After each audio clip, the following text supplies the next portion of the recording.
Welcome to A Celtic State of Mind. I'm John Dykes, and today I'm delighted to be joined by Colin Watt and Amy Canavan. Welcome back to the show, guys. Thanks for having us, Paul. Well, the last time we were here was a week ago. Tell me, what's changed, Colin? Let's have a look here. Last week we were sitting in a run of 2-12, 2 wins in 12. We were facing the worst run of results since the 1940s. Has anything changed for you in terms of the last couple of games, the results, the personnel?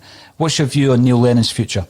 Well, when we were here this time last week, I was basically saying I think we've really got to start giving some of the fringe guys a chance, and that seems to be the case. We've brought in guys like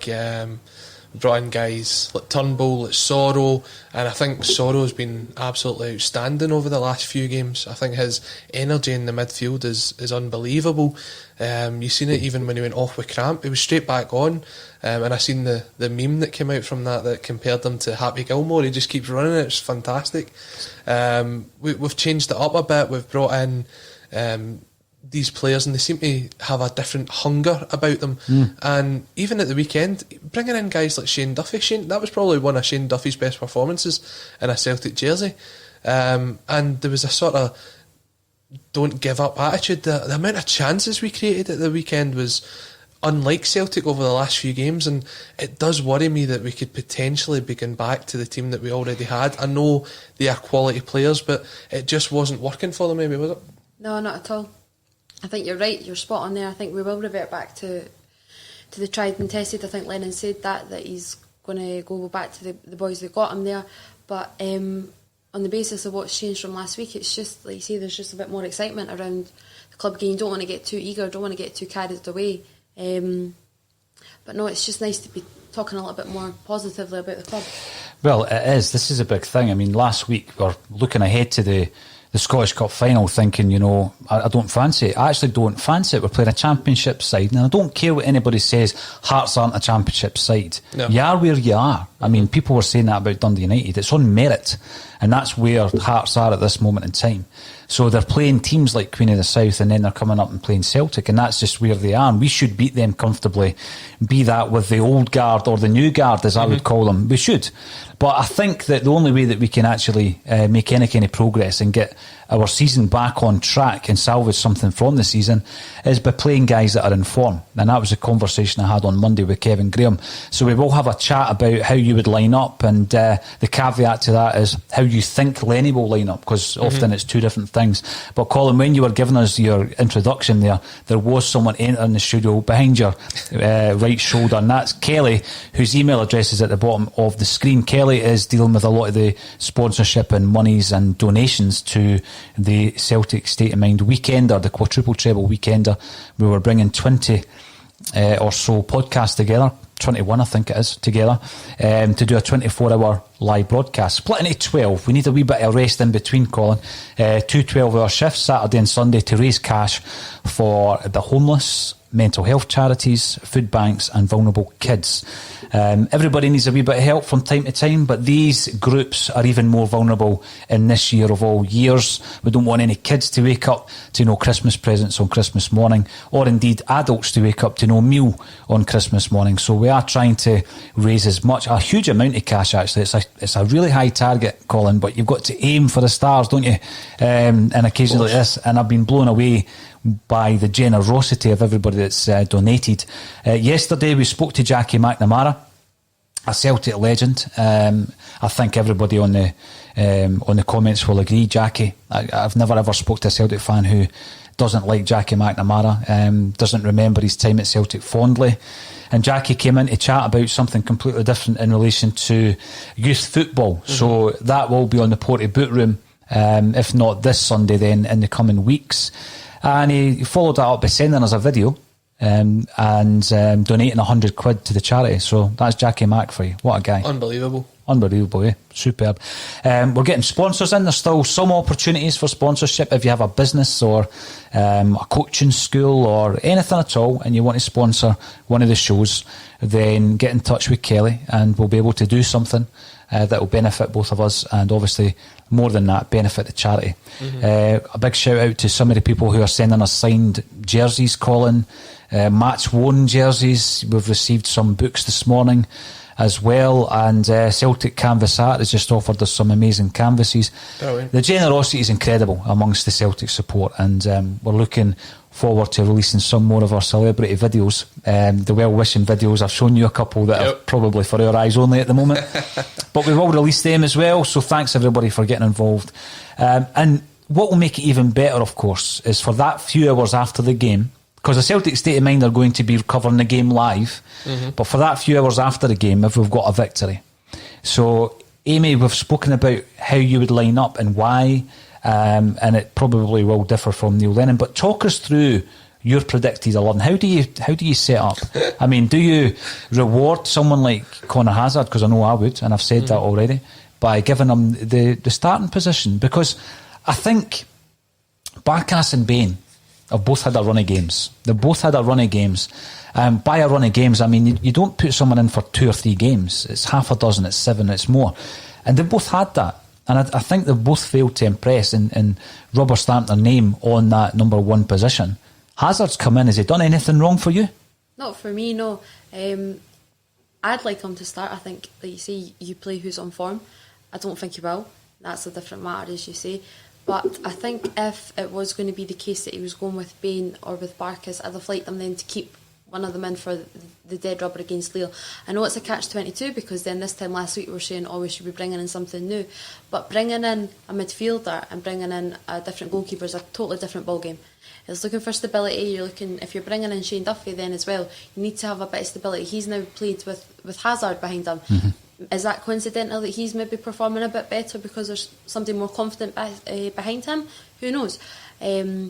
So I'd start Conor Hazard. I think, as you said, he's not done anything wrong for me. He's not been tested that bad. Like he's not suffered anything. There's not been real pressure on him. But in all due respect, it's harsh. And like you see, at the end of the day, they are still a championship side. I do think it'll be his toughest test yet. But I don't see why not just reward them.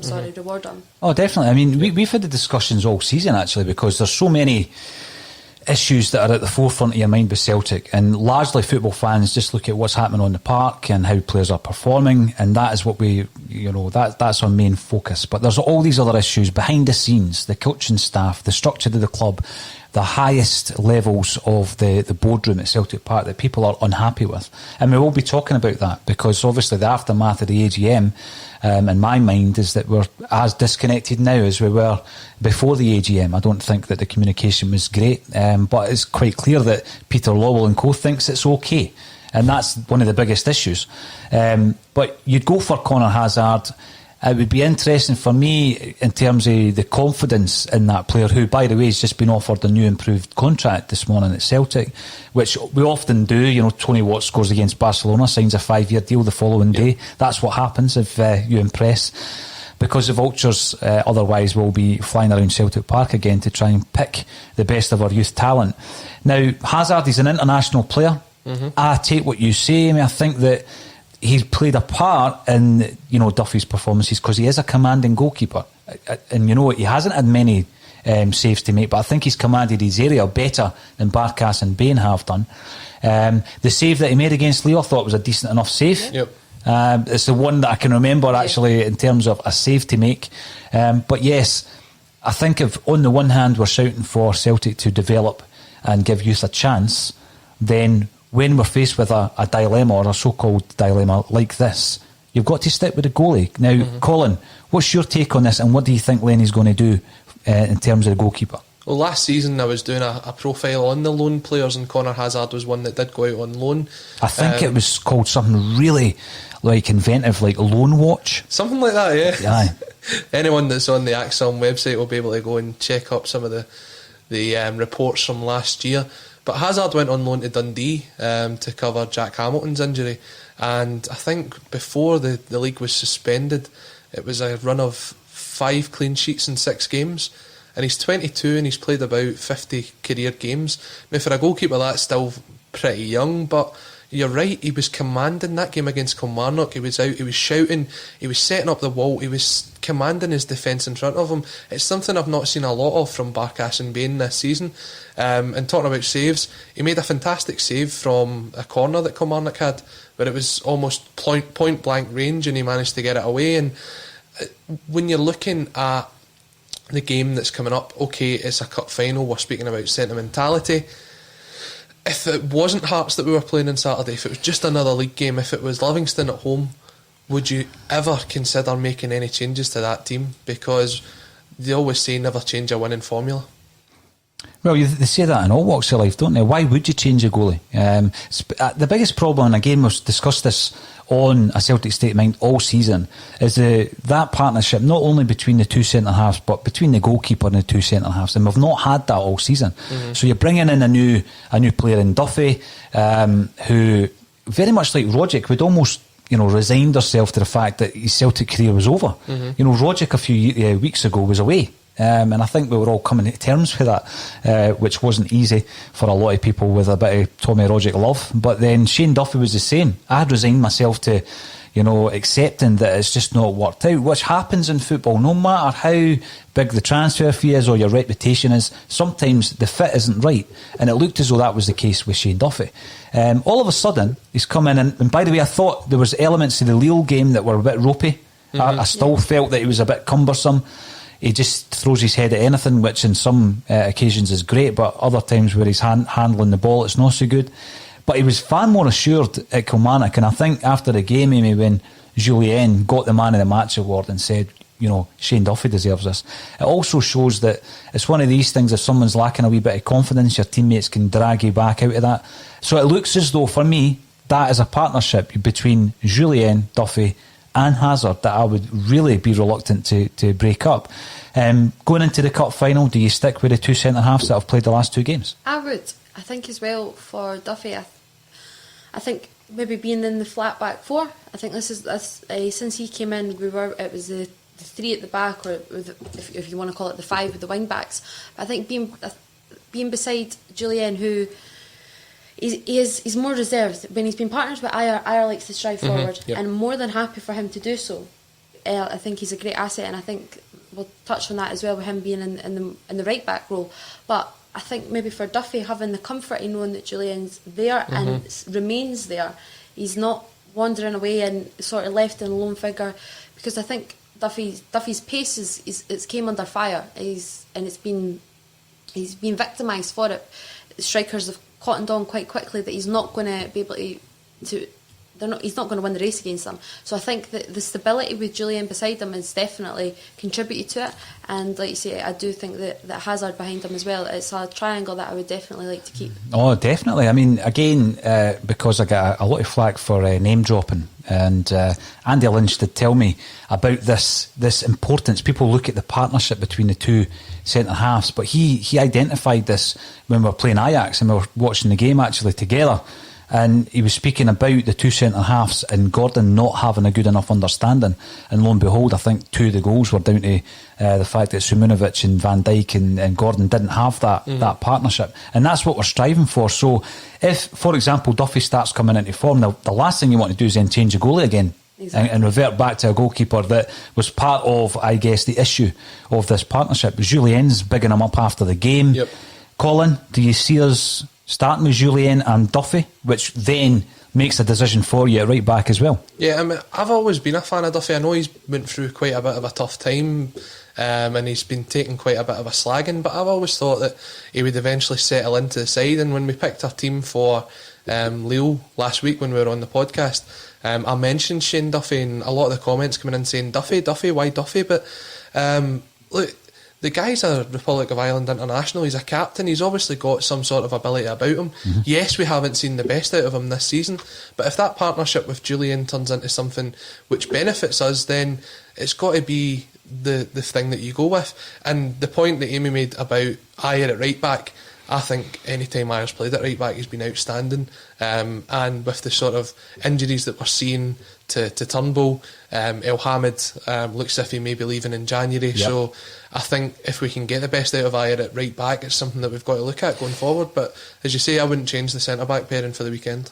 No, absolutely. We'll go through the team, and for anyone who is saying, well, you've done this already this season, we're getting different views from different hosts, and feel free to disagree, because I've actually changed my starting lineup from the one that I would probably pick on Monday. Interestingly enough, we've seen the breaking news as well that Slavin Bilitch has been sacked as manager of West Bromwich Albion. So we'll have a wee chat about the manager situation as well. I'm not saying for a moment that Bilitch is a contender for the Celtic job, but I have seen odds on Bilitch in previous years, Colin, when it comes to football managers. So we'll have a wee chat about that as well, and how decisive, and some might say brutal, the English clubs are when it comes to pulling the trigger on the manager.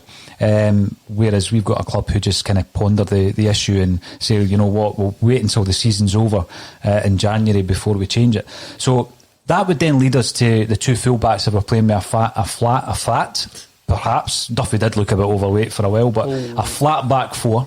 At right back, Ayer, so he's gone from a converted midfield player to centre half. But to be honest with you, I think that role at right back, he seems born into that role. Colin, I know you get a bit of slagging off of me for your Nostradamus type kind of predictions, but it was the St Johnstone game, I think, when him and El Hamid linked up really well to set up Griffiths for the opening goal. When you were talking about his ability on that side of the park, got to agree with you.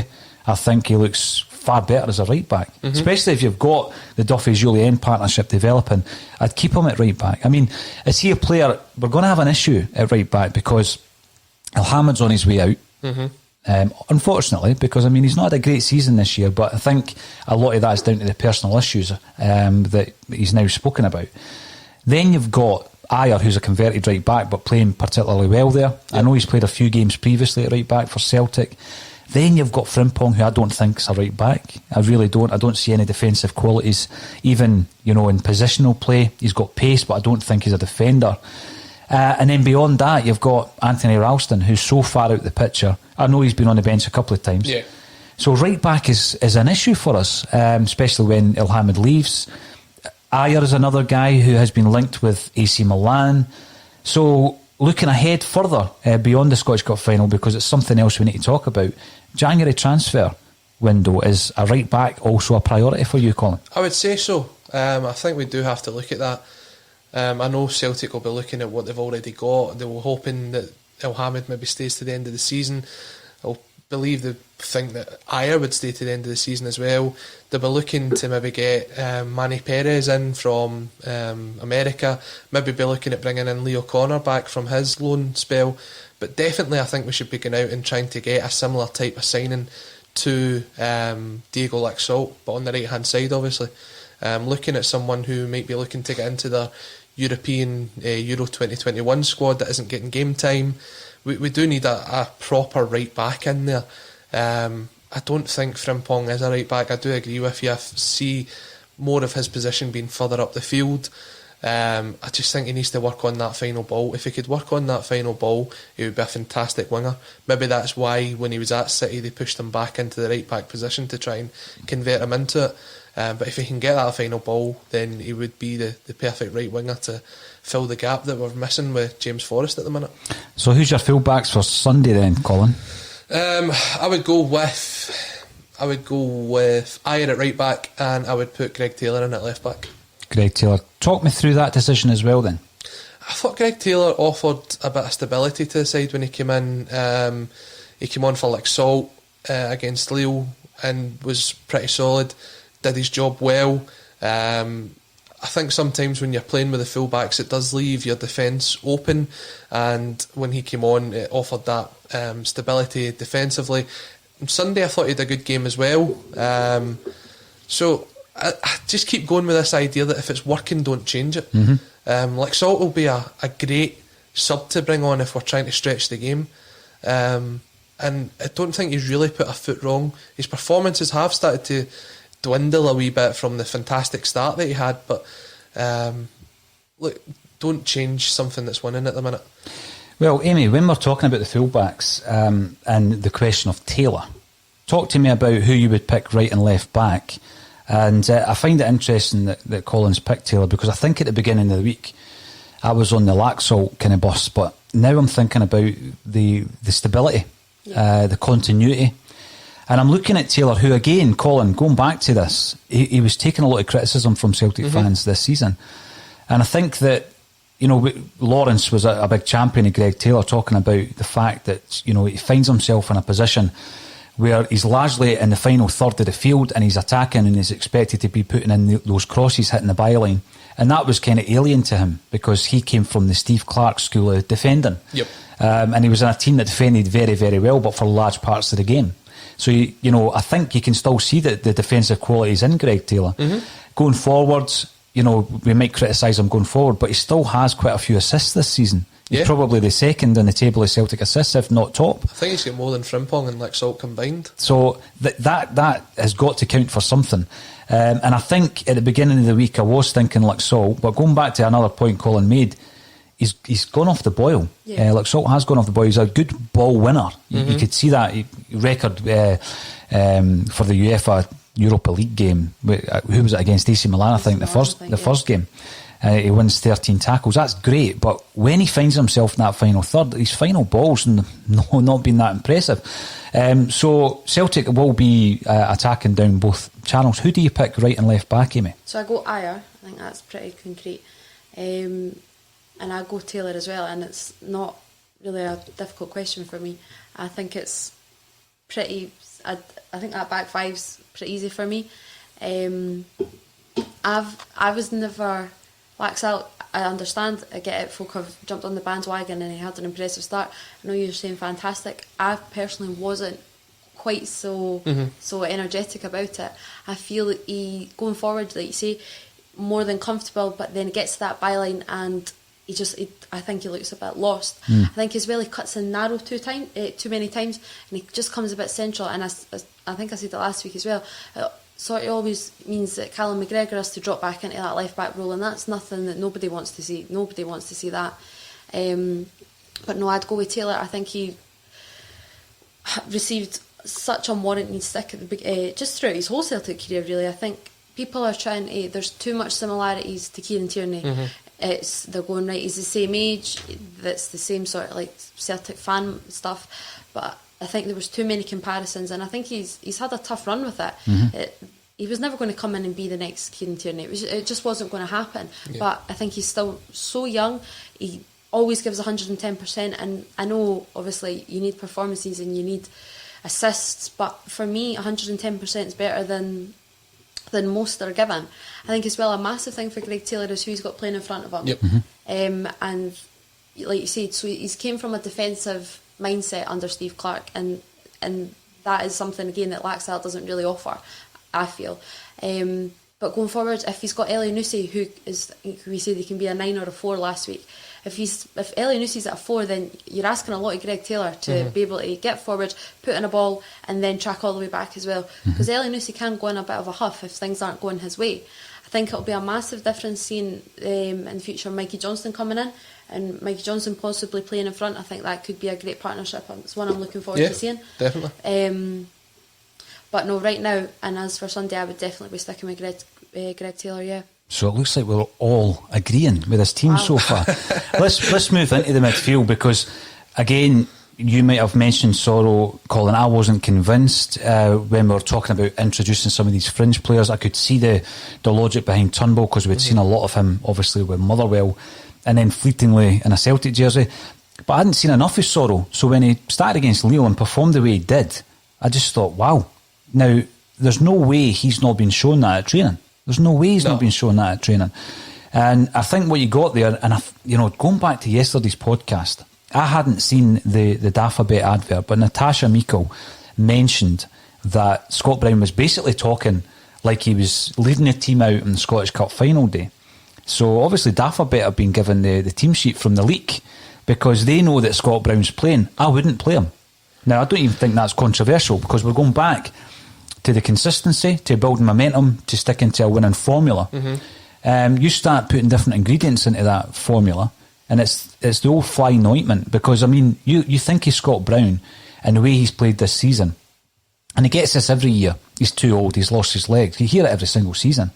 But when you're watching the games and you're actually analysing the performances of each individual player, Brown definitely has been off it. So Neil Lennon can show me his running stats and all he likes. I'm looking at the amount of time he loses the ball, Colin, often at the edge of his own box, and he did it 4 times in the first half against Sparta Prague. In the second game when we were beaten 4-1. I've not seen Sorrow falling into the trap of losing many tackles. As you say, he's become a bit of a favourite, Colin, almost overnight. But what frustrates me about that, we're maybe seeing it just now, but surely the Celtic coaching staff have been seeing that, if not since January, but certainly this season, at training every single day. So it's quite clear in my mind that I start with Sorrow and McGregor, and Scott Brown's on the bench. Do you let him lead the side out for sentimental reasons? That's fine, but I wouldn't play him for sentimental reasons. No, I wouldn't play Scott Brown for sentimental reasons either. I'm of the opinion you really struggle to change a winning formula. There might be a few tweaks here and there, but you don't make wholesale changes when you're on probably the best run you've had in pretty much a month and a half, 2 months. Do you know what I mean? Sorrow, what I've seen out of Sorrow that I've not seen out of Scott Brown this year is actually winning 50-50 tackles. He's gone in and he's putting himself right in amongst it. A lot of times, I mean, you've seen it Aberdeen away, the amount of people that was on the park that kind of shrieked out the tackle and let the boy run through into the box. Scott Brown, I've said it on this podcast a few times this year, I feel like when he goes in for a 50-50, he's not going in full-hearted. But Sorrow just, he didn't really care, he just throws himself in, but he does it so that he's not committing fouls. He's not just wildly going into it, he's tactically going in, and he just looks so happy to be playing football. And he's been here, 18 months, coming on 2 years maybe now. And who are you talking about, Sorrow? Sorrow. Yeah, he joined in January. Oh, sorry, 12 months coming up for now. But we're finally seeing why we looked at him in the first place, and the fleeting appearances in pre-season friendlies, we saw what we could get out of him. And you're right, we must be seeing this in training. And as the meme goes, it was them all looking at Gavin Strachan's laptop and saying we've had Sorrow and Tumble here all season. The other one was, 71% of the air surface is covered in water, the rest is covered by Sorrow. It reminds me, and I'm not drawing this comparison directly, but he does remind me of Kante. He just drew that comparison directly. No, I'm not comparing him directly with Kante. He's not on Kante's level, right? But he does remind me of Kante in the way that he plays. The thing is, Colin, I'm not like yourself. I didn't see this in a Nostradamus style kind of vision. But I seen the name popping up quite a bit on the comments, and we will get to the comments during the show.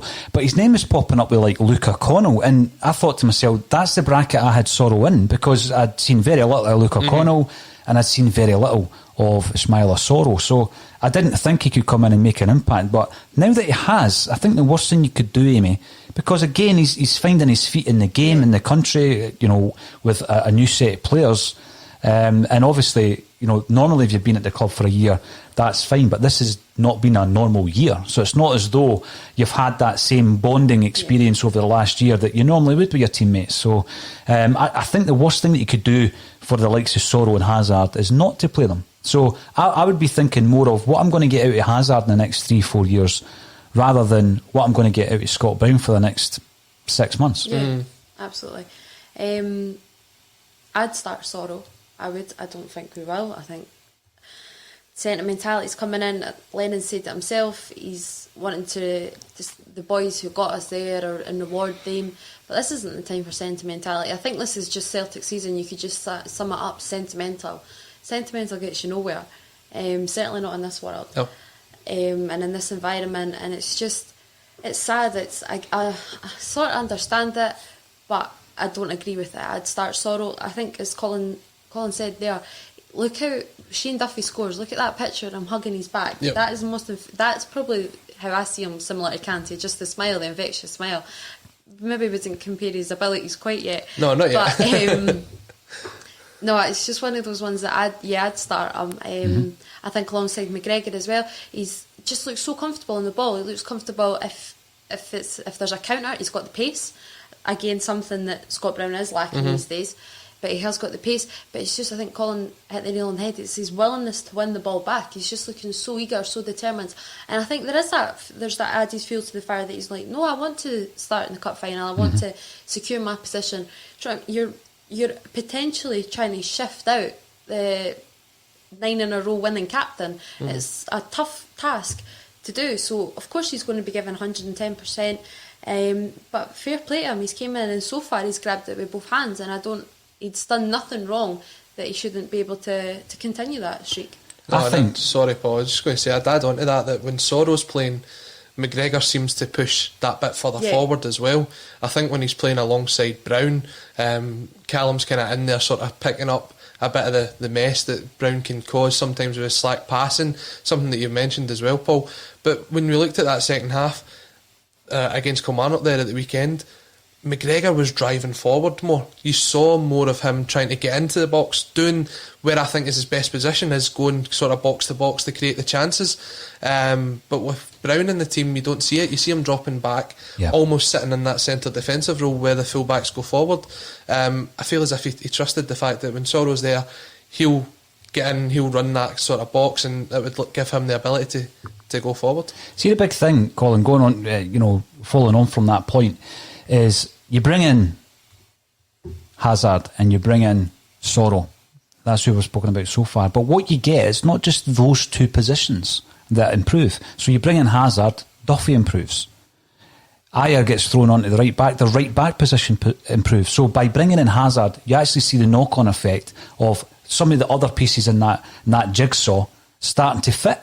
You then look at Sorrow, all of a sudden McGregor's got a wee bit more freedom, like Colin says. I mean, there was a passing movement. There's where McGregor played a first time ball after Sorrow and Tumble had done a 1-2. The first time ball up the right wing, Colin. Outstanding. When was the last time you've seen McGregor playing a defence splitting pass like that? Probably when he was playing for Scotland, when he's had the more freedom. Yeah, exactly. So, in bringing in Sorrow, you're getting more of a game out of McGregor. So, you're bringing in two players there, but you're maybe actually getting 3 or 4 other performances out of their teammates.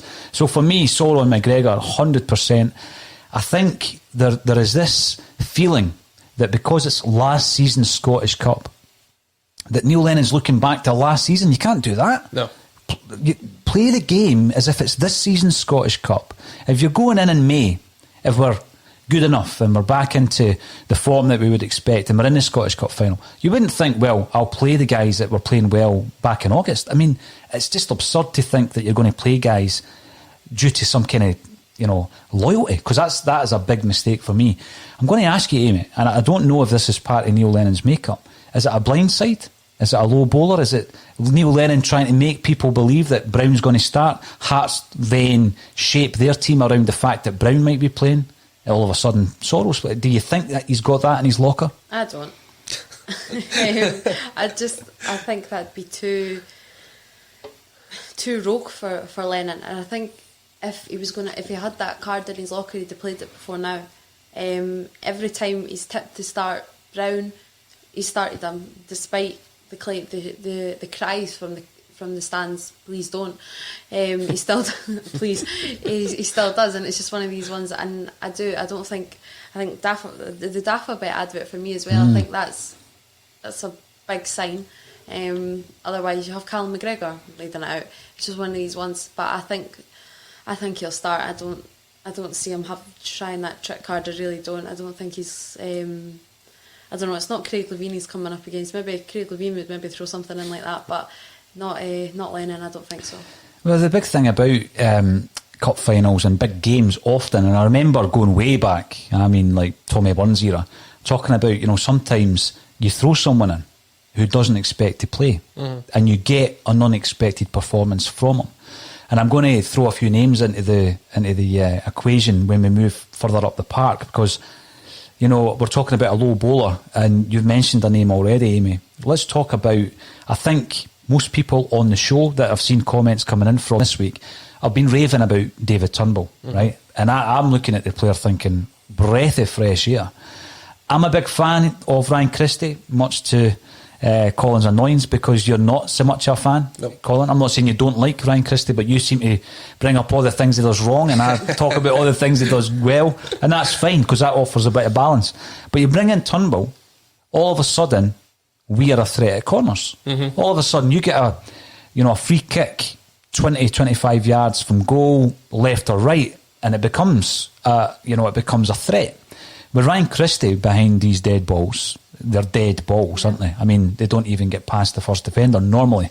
And that is a big criticism that Colin continually reminds me of about Ryan Christie. So I'm guessing everybody would be happy with Turnbull and playing him in that position whereby he's really quite high up in the pitch. His ball retention's superb. I think in the first game against Lille, tired in the last 10-15 minutes. That's only going to come with games. And for me, he should be a certainty to start on Sunday. Colin, what's your thoughts on Turnbull? His appearances that we've seen from him this season, I think, have been fantastic. There was a point that I think it was Strachan made in commentary at the weekend, and he was saying, although Turnbull hasn't played a lot this season, he's actually quite an intelligent footballer, that he knows how the other players play.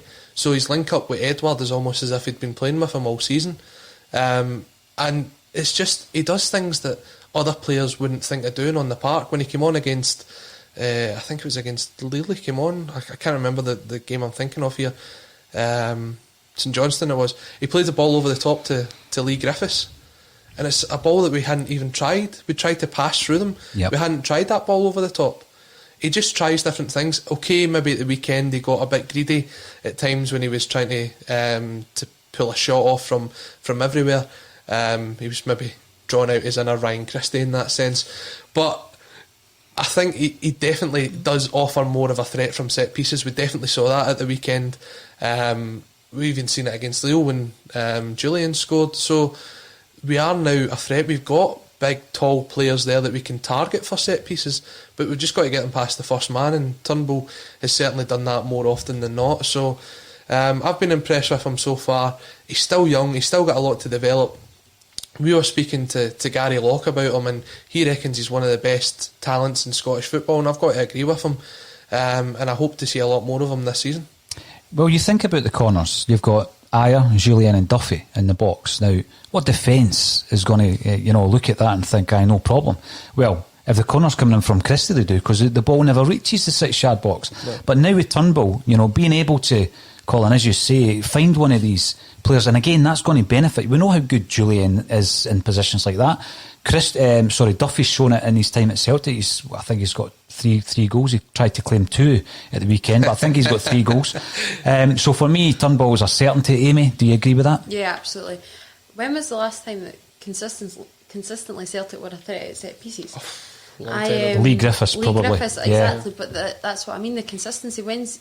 That's a long time since he's consistently been on a free kick, or a corner. Sorry, it's it's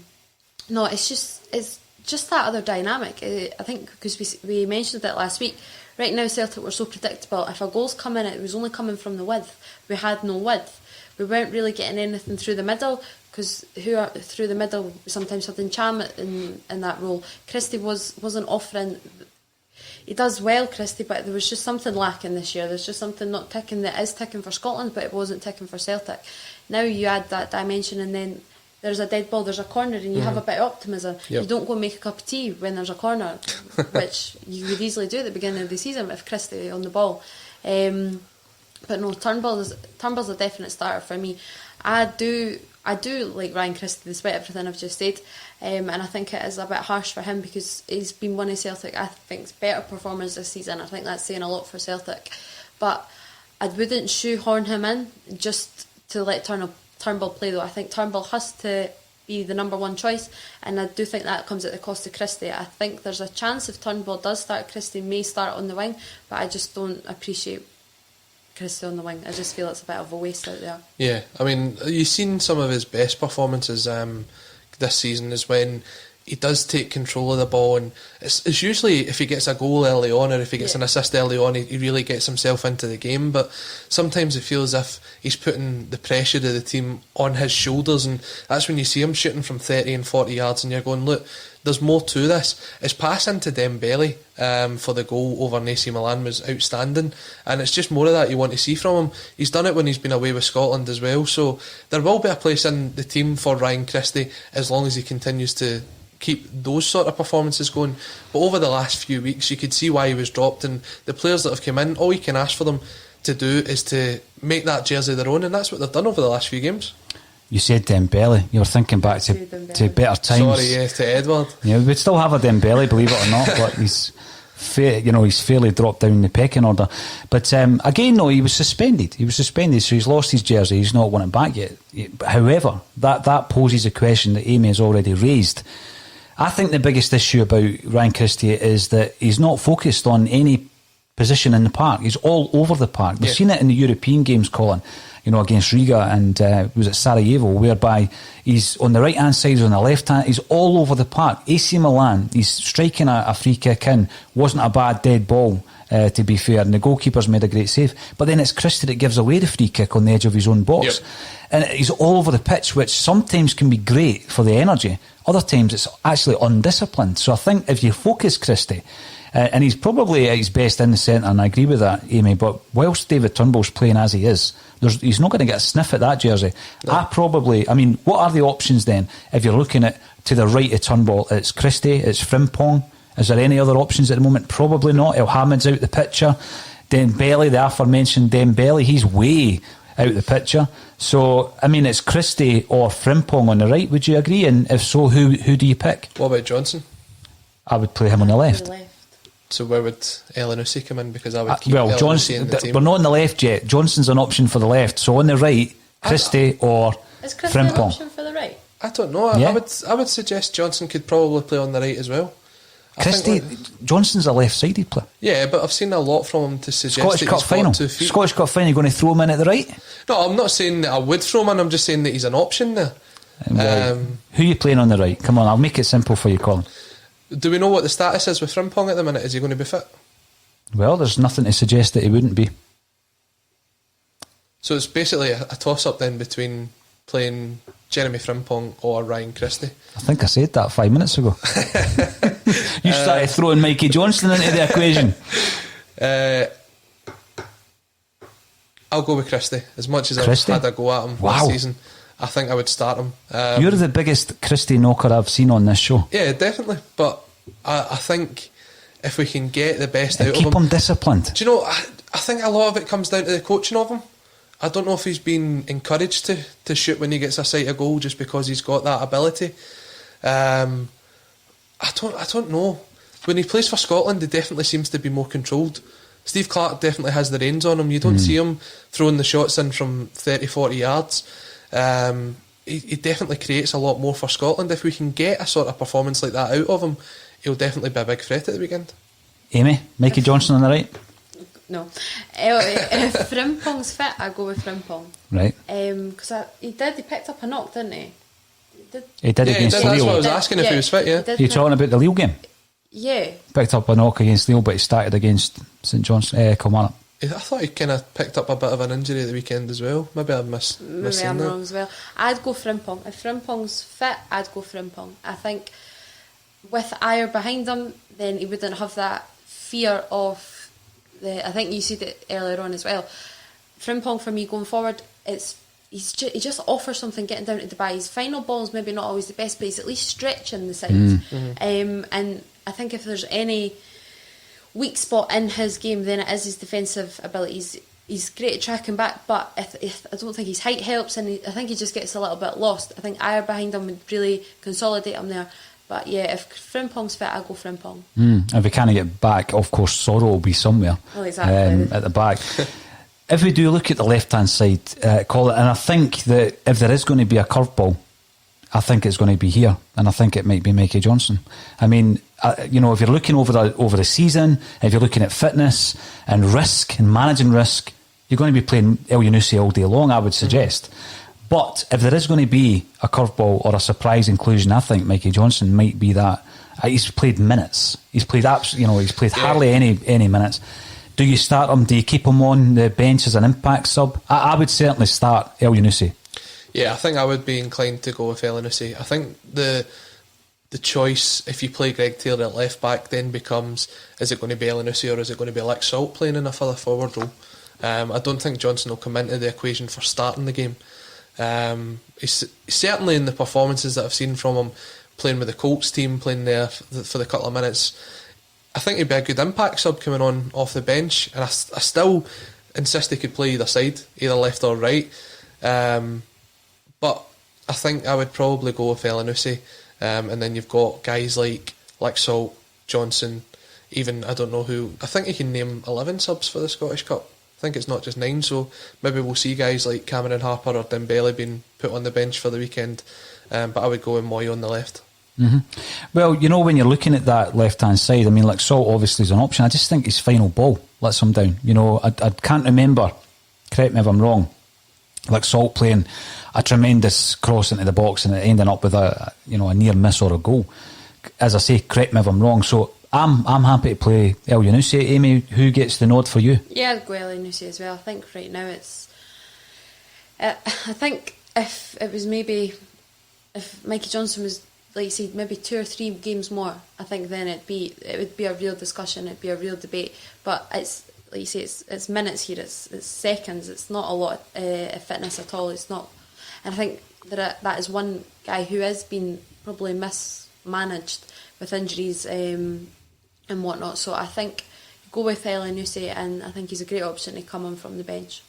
Definitely. Now, there's also a big ask about the forward, who plays up front. I mean, if you're going to ask me who's the best of the 4 we have, Edouard all day long. He wasn't great against Kilmarnock, to be honest. I think he still should play because, if you throw a Yeti in there, we've seen him a few times as a lone striker, pretty ineffective. I think the last game as a lone striker was against Hibs. Klamala started as a lone striker against Rangers. He was pretty ineffective. And of course Griffiths, Frank McAvenny says that would be the low bowler, starting with Griffiths. Can't see it. I mean, he started against AC Milan, didn't he? At home, Lee Griffiths lasted a half. Can't see Lee Griffiths starting. It's got to be Edouard for me. Colin, what's your thoughts on that? I would go with Edouard. I started to see the link-up play coming there through the week, or at the weekend, with Turnbull. McGregor was playing it. He seemed to have that touch back about him, and I think he'll be coming back into the form that we expect of him. I can see the curveball of putting Griffiths up there because I think he is naturally a lone striker. He does work well with a 2, but you've seen it, probably his best season that he's had when he got the 40 goals. He was playing up top on his own. The big thing about the strikers this season is giving them service. I feel as though we've not been able to get the ball to them in the right positions in the final third. As you mentioned, the assists from Salt and Frimpong, we've not really seen that. We've not seen Frimpong actually do what he did when he first came into the team, which is get down to the byline and cut the ball back across. At that point, you're screaming for a penalty box striker to put away the chances he was creating. This season, it just seems to be kind of crosses coming from the edge of the 18-yard box into the box. There's not really a change in the way that we play. I'd like to see the service being improved towards them, and then maybe we'll see a couple of goals from them. I still insist that you'll see the best out of a Yeti if you get the balls to him in the right area, and he gets a run of games. We've seen it when he first came into the team, he was scoring goals. He doesn't just become a bad player overnight, but for me, I would start with Eddie. Amy, what's your thoughts on that? Yeah, I'd start Edouard as well. I don't know, is the curveball playing 2? The curveball playing 2 up top? Could be, yep. Or we were just discussing the left there. Does Edouard play on the left? And Yeti up top, or Griffiths up top, or Klamala up top? I think that could be a curveball. I'd like to see. I'm in Lee Griffiths' camp. Always will be. Always have been. And I think you've got to take the opposition into consideration as well. There is no denying it that Griffiths would want to play in this game against Hearts. Definitely are. But then so does Edouard. Edouard loves to go against Hearts. But for me, yeah, I think it's a certainty that Edouard starts. But I think maybe the curveball could be 2 up top.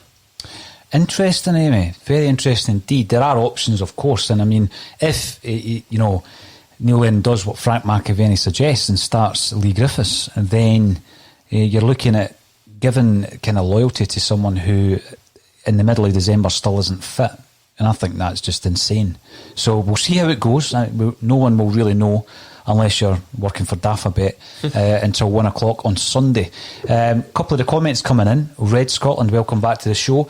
You're commenting on YouTube. If you are watching on YouTube, please subscribe. You will get daily content, all free of charge, of course. Bruni, for his service and loyalty to Celtic, deserves the chance to lift the trophy as a history-making captain.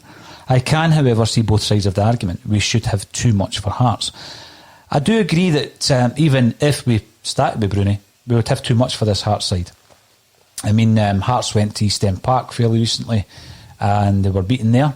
Did Albion beat them as well recently? Albion beat Hearts recently. There was a couple of bad results. A couple of bad results in a row.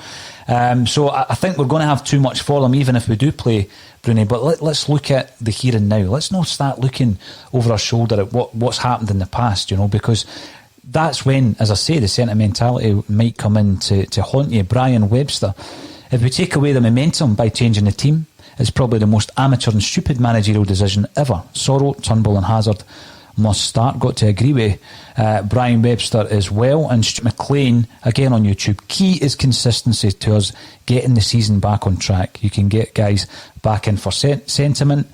By all means, bring Brown on as a sub in 70 minutes to see the game out. But no way should he start. Or Christie.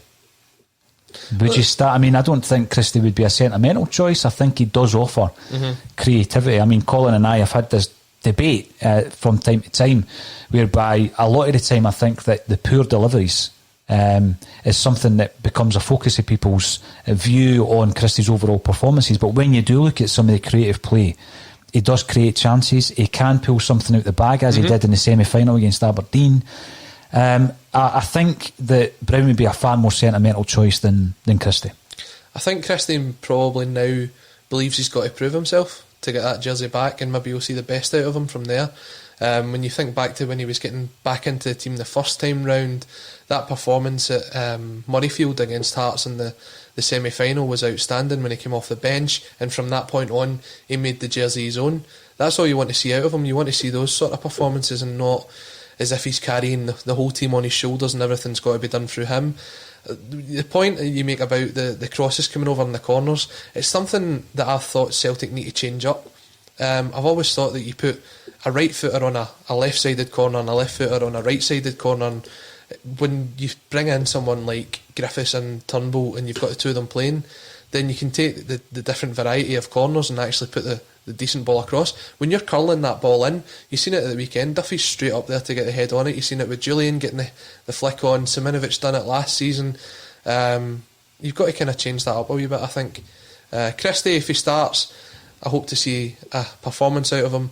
You guys have went with Frimpong. I wouldn't be disappointed either way. Well, I've chosen Christie because obviously I'm a big Christie fan, but I'm choosing him on form as well, because I do think that he still creates. Frimpong, he could still come on and make an impact. Strangelove the Doctor is coming on to say Karamoko should be pushing for a place in the right wing. I think the only person that's to blame for that is Karamoko himself. He started off as probably the second choice to James Forrest at the age of 17. Forrest gets a long-term injury. By that time, Karamoko's not even on the bench. The last time we played Hearts in the Scottish Cup final, which effectively was not last season's, but the season before, Scottish Cup final, Dembele was on the bench. And where is he now? He's so far out the picture. He should have been, in the last few weeks, an option on the right-hand side, and he's just nowhere. He's absolutely nowhere. But I think, the only person to blame for that is Karamoko Dembele himself. Now, an interesting point again for wee Bun Boy 7. Eddie, big game player all day for me. Griffiths on for the last 20 minutes. And I think, you've seen what Edouard can do. You've seen him against AC Milan. That dink to score the goal against AC Milan. No one else on the park could finish it like Edouard did. He does like the big occasion. So yes, you've got to start with him. And Aaron Chisholm says that we hope to go with Hazard as a number one for the rest of the season. Well, unless there's a dramatic loss in form, then I would totally agree with that. Now, before we move on to any other business that's happened at Celtic Park over the last 24 hours or so, I want a prediction. I'm going to start with yourself, Colin. Prediction for Sunday's game. If we continue to use the players that we've been using over the last few games, I'll go for Celtic to win 3-1. 3-1, so you can't see us keeping a clean sheet. No, I think Hearts will definitely come out and have a good go at us. They've got some really good players, and as you said, they're not a championship side. They are in the sense that they're playing in there, but the players that they've got in it shouldn't be a championship side. And Liam Boyce will be a big threat to us at the weekend. You want to give us a first goal scorer? I'll go with Eddie to score first. Amy, over to you. Predictions for Sunday. I don't want to say 3-1 because you've said 3-1. It's alright, you can say 3-1. 3-1 or 2. I definitely think we'll concede. I do think we'll concede. 2-1 makes it sound unnervy. Makes it sound nervy, sorry. It does make it sound nervy, but I'll go 2-1. I'm quietly confident.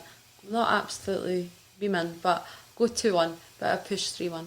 Colin never said 3-1, I'd go 3-1. Lewis Barclay's getting a wee bit kind of confident after a couple of wins because he reckons 3-0 Celtic, a Duffy hat-trick. So we'll see how that one goes. By the way, when you look at the amount of corners Celtic get, there's a chance for Duffy to get in amongst the goals, certainly. Yep. Now, when we're looking at the aftermath, good or bad, of that Scottish Cup final, and we're looking ahead to January, it's already been commented on that Celtic will be strengthening their squad. Now, one of the positions I think most of us would have been expecting is in the goalkeeper position. Mm-hmm. Due to the emergence, Colin, of Conor Hazard, do you still think we're looking for a goalie? The Southampton manager has suggested that he will listen to offers for Fraser Foster. Or is it about time we got over the likes of Foster, Paddy Roberts, Filip Benkovic? Do we look elsewhere? It'd be one position I still think we would look to strengthen. I have a wee feeling that maybe the three that's there at the minute might not be the three that's there at the end of the transfer window. I don't know whether it would be a case of someone going out on loan or someone leaving the club, but I don't know it'll be the three that's there at the minute. Do you know what? Fair play to Hazard. He's took his opportunity. He looks every bit the kind of goalkeeper you're looking for, tall, commanding, and he's kept a clean sheet, which was the first in, was it 9 games or something like that?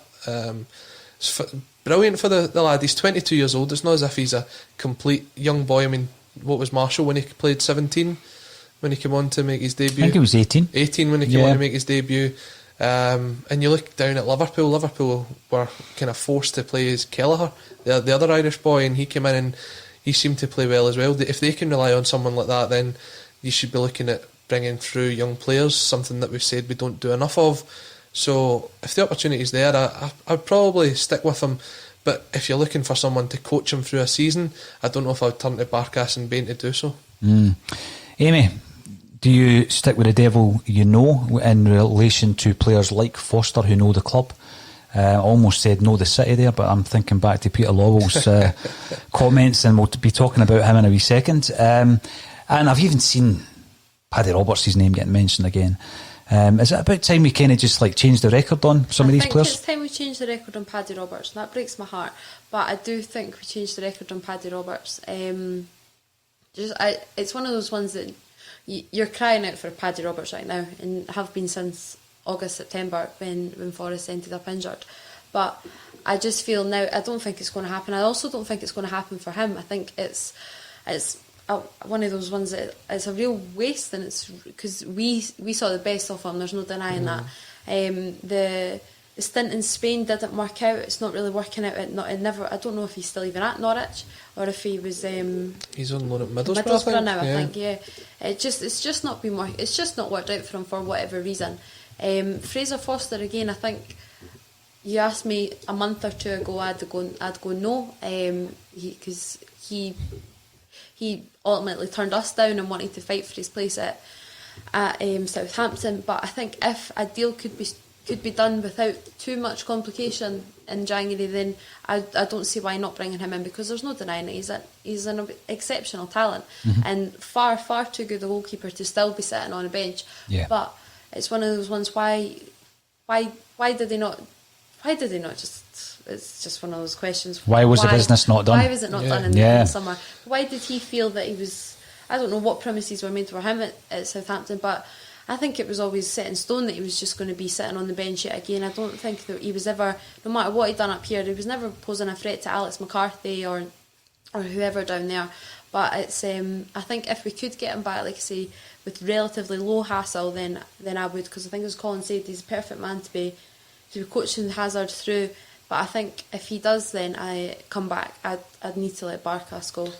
Somebody needs to shift. I don't think we'll end up with 4. I think they'll definitely go down to 3. And it's just, when you look at it, I mean, that Fraser Foster deal sounds as if it was going to be a permanent deal. We had it with Roberts before as well, where it was going to be a permanent deal, and it just seems as though the deal's never made it over the line. Why is that the case? Maybe it's something that we'll speak about with the comments that came out from the AGM. But do you know what? You're right, we do need someone in there to coach Hazard through, because I don't think the man for the job is Barkas or Bain. Well, we're talking about, who puts the deals over the line. We all know who puts the deals over the line. He was also one of the speakers at this week's AGM. Wasn't that enthused by the comments from either Peter Lawwell or from Neil Lennon.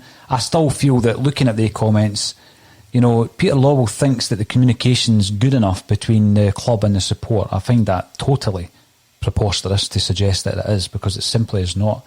He reckons that the reaction has been over the top.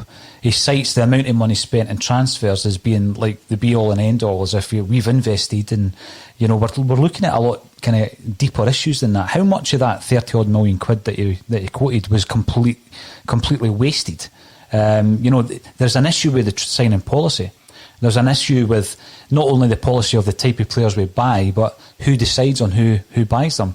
That then bleeds into the issue of the managerial structure. What is between Neil Lennon and Peter Lawwell when a player is getting bought? Well, it's Nicky Hammond. How come he's never mentioned when we bring in £15 million worth of talent? And at the moment, looking at the teams that we've just picked for the cup final, El Yunusi would start and Duffy would start. Mm-hmm. So all the other signings, I mean, Turnbull, of course, has come into the side recently as well. So you've got millions of pounds worth of talent sitting on a bench. So there's a structural issue. There's an issue of you bring in a manager, but the manager can't pick his own coaching team. Neil Lennon wanted Tommy Johnson. He got Gavin Strachan. Gavin Strachan's obviously feeding Gordon Strachan, because when he's on the commentary, he seems to know what's happening on the training pitch. Mm-hmm. It's an absolute nonsense to suggest everything's all right and you're overreacting as supporters. See, when you look at the Nicky Hammond thing, the reoccurring theme of the transfers this season is it was players that we'd previously looked at. Even Barkas, he was someone that we'd looked at when the Fraser Foster deal was sort of hanging on the edge last season. Pretty much everybody, in fact, I think it was everybody that we've signed, was a previous target. So was that Nicky Hammond? Was it the guy that was in before? I don't know. It felt, as much as we brought in some quality... Who was the guy? Lee Congerton, Lee Congerton, that's his name, yeah. Was it his targets that we've seen before? Tony, the boy that went to Brentford, he's someone that we've looked at for a couple of years. That was a Congerton. That wasn't Nicky Hammond. Mm-hmm. You look at the guys that Hammond's brought in from down south. Frimpong, now pretty much a first team player. O'Connor, out on loan down in League One. Jonathan Afolabi, who's out on loan in the Championship. And the guys that's been brought in there. Another player at Dunfermline, McEnroy.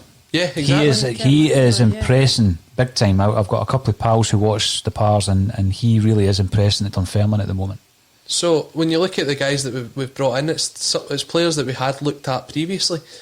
So would they have worked if we signed them last season? Is it just that this season's been such a dramatic change that the players have never been able to cope with it? You look at some of the comments that's coming out from the players. El Hamid wants to go home because his family aren't here. Yep. You look at Shane Duffy saying obviously he's lost his father, and his kids and his family aren't here either. Now, I'm not saying that's all to blame, but there seems to be a lot going on in the background that seems to cause a bit of friction, and this coming out and supporting the manager and turning almost the fans against the board, it can't help things. We do need to all be singing from the same hymn sheet, but it has to be on the right terms. Now, when you've seen the sort of, not a protest, because it wasn't a protest, it was a protest against the board at the weekend, but there was also the support for the players. Shane Duffy said the hairs on his neck were standing up when he came off the team bus and heard the fans chanting and being supportive of the team. We'll never give up on the team. The banner was right, back the team. that is what we want to do. We want to see Celtic succeed at the end of the day. Aye, we all do, absolutely, 100%. I mean, there's quite a lot of good comments, some of which I can't actually repeat, but a backslapping exercise, I think, is the most acceptable one. Amy, was the AGM. I mean, what did you take from it? It's just the same old, isn't it? I think you can go in with a bit of optimism and think, oh, one of these years is going to change. You're going to get something out that we like to hear, but I think the biggest thing for me is this Resolution 11, Resolution 12. It's just boring now. It's ridiculous. It's just so stale. It's so stale. I think you said as well, like Lennon's comments, Lawwell's comments, there was just nothing really enthusiastic coming out of it. And there just doesn't seem to be any sort of... There's no positivity coming out of that, put it that way. The thing with the Resolution 12/11 is they just kicked the can down the road as long as they possibly could, to the point where now they've just buried it. And there's been people out there, a group of people who have put in money, time, effort, and for years, because they see something that they don't agree with. They've seen a level of involvement, perhaps, with Celtic accepting what's happened with regards to the registration, the licence. So, you know, it's wrong in so many levels, but Celtic don't want to just dig up that old argument. They don't want to proceed. They don't want to report the SFA elsewhere. And it's been buried. And there's a lot of disappointed people around that. I don't think it's going to re-emerge. I think that Celtic have dealt with that incorrectly. Yeah, said that was the final vote on it, wasn't it? That was it. It's gone. That's it, gone. And you think when you're hearing a lot of the stuff from Peter Lawwell, and you know we're over the top for reacting after the season that we've just witnessed, and it's not just on the playing side. I do go back to Neil Lennon being appointed, and he knows his city and he knows a player, and all we hear is he knows how to get success, he knows how to win a trophy, and then Neil Lennon echoes that. So basically, everything you guys are saying as supporters, just reel your necks in, because we're not going to listen to you. Yeah, our communication's great. It just didn't make sense to me. No. In relation to that, yeah, we've won a couple of games. We might win the Scottish Cup on Sunday, Colin. Does anything change in your view in terms of a change of manager being required? Because I know that many of the aspects of the club that we've discussed today aren't about Neil Lennon. They're higher issues than Neil Lennon. But Neil Lennon should have been getting a better performance, a better level of performance out of the squad that he's got at his disposal. Mm-hmm. And there's loads of reasons for it, we know that. But I don't think that Neil Lennon's the man, even in the kind of shorter term, never mind the longer term. And I stick by the fact that we still need change in that department. What's your feelings on that, Colin? No, I agree with you. As I said to you last week, I just don't see where he's developed any players this season. And you look at that team, we're now concerned that we'd actually go back to what should be on paper our strongest 11 when we go back to playing at the weekend. We're happy with almost like the sort of the B team playing, because they're showing more hunger and they're showing more desire. So if you can't get the best out of the best players that's there, I don't think you're the right man for the job. Now, we keep saying that it was kind of kicked down the can was kicked down the road. We're going to look at it again in January. If you keep going on and he keeps getting these victories and we win the quadruple treble, which is clearly the board's aim, because I don't know why else they would have let this run of games go on if it wasn't for the fact that there was a cup final there to be played for. I just can't see anything changing. As much as we know that it would be the best thing for the team, I just don't see anything changing. Amy, I mean, what's your feelings? I've seen a couple of better performances. I think there's an element of luck attached to that, because he has been almost forced to try players that he hadn't really tried before. He tried just about everybody else, and he's thrown these guys in. There was an element of luck. The performance he got, I don't think I seen it coming, not even Colin, and he sees a lot of things happening before they happen. He didn't see it coming. There's an element of luck, so you've got to ride that luck to a degree. You've got to ride the wave of that. But Neil Lennon thinks, it's okay, we'll just change the team again on Sunday. I mean, at what point do you think the board may reassess this situation? Because, as Colin says, they've given them until Ibrox, it would seem, before they review it. Mm-hmm. I think Colin's spot on. It's just, we'll get another win and we'll just postpone it till next week. And it's just, for me, it just feels like we're postponing the inevitable. the review has to happen in January, and I don't know if securing the quadruple treble is that the perfect walkout for him. I don't know. I don't understand the thinking behind it. Like you say, he's been forced to play Sorrow. He's been forced to play Turnbull.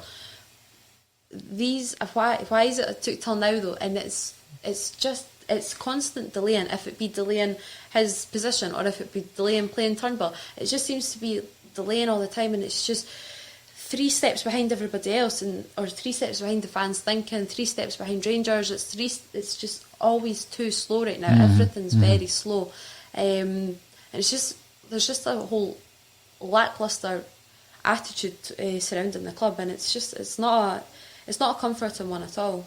It's not. I think, they were going on about how well run Celtic are, and a lot of us might scream and shout about certain elements of it as a business. Obviously, they are well run, and they'll come out of this horrific year that's going to end a lot of football clubs and a lot of businesses. But Celtic are well run in that respect. But then people will point towards what it is that we're actually aiming for. Do we expect to be in the Champions League more often, group stages more often than we have been over the last 9 seasons? Yes, we do.